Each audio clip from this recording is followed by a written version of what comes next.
వారేవా BRS party 25వ పుట్టినరోజు సంబురాల సభకు సర్వం సిద్ధమైంది కదా. కేసీఆర్ సారు పెద్ద లీడర్లు కూర్చొని మాట్లాడేటట్టు పెద్ద స్టేజ్ వేసిర్రు. ఇట్లా ఇక ముంగట వీఐపీలు గదే పార్టీ ఎమ్మెల్యేలు ఎంపీలు లీడర్లు ఉంటారు కదా, వాళ్ళ కోసం సపరేటు స్టేజ్ ముంగట పక్కకు మెత్తడి కుర్చీలు వేపిస్తుర్రు. ఇటు చూడు ఇటు ప్రెస్సోల గ్యాలరీ పెట్టిర్రు.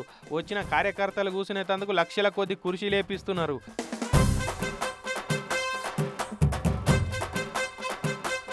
బండ్లు బస్సులు కార్లు పట్టుకుని వచ్చిన వాళ్ళకు పార్కింగ్ల తిప్పలు లేకుండా ఎటు నుంచి వచ్చేటోళ్లకు అటు దిక్కే పార్కింగ్ అడ్డాలు పెట్టించిర్రు. ఇక డ్రోన్ తోటి తీసిన వీడియోలో చూస్తే మొత్తం సభ కాబోతున్న జాగా ఇట్లున్నదన్నట్టు. ఇప్పటికే సభ కోసం బండి వెనక బండి కట్టి 16 బండ్లు కట్టి గులాబీ సభకు పోదాం అనుకుంటా బీఆర్ఎస్ పార్టీ మద్దతుదారు రైతులంతా బండ్లు కట్టుకొని ఎలకతుర్తికి బయలుదేరిర్రు. ఇట్లా పాలకుర్తి వర్ధన్నపేట నియోజకవర్గాల్లో రైతులు బండ్లు కట్టుకొని పోతుంటే ఎర్రబెల్లి దయాకర్ సార్ పోయి డప్పు కొట్టుకుంటా బండెక్కి ఎడ్ల పగ్గాలు చేత పట్టిండు.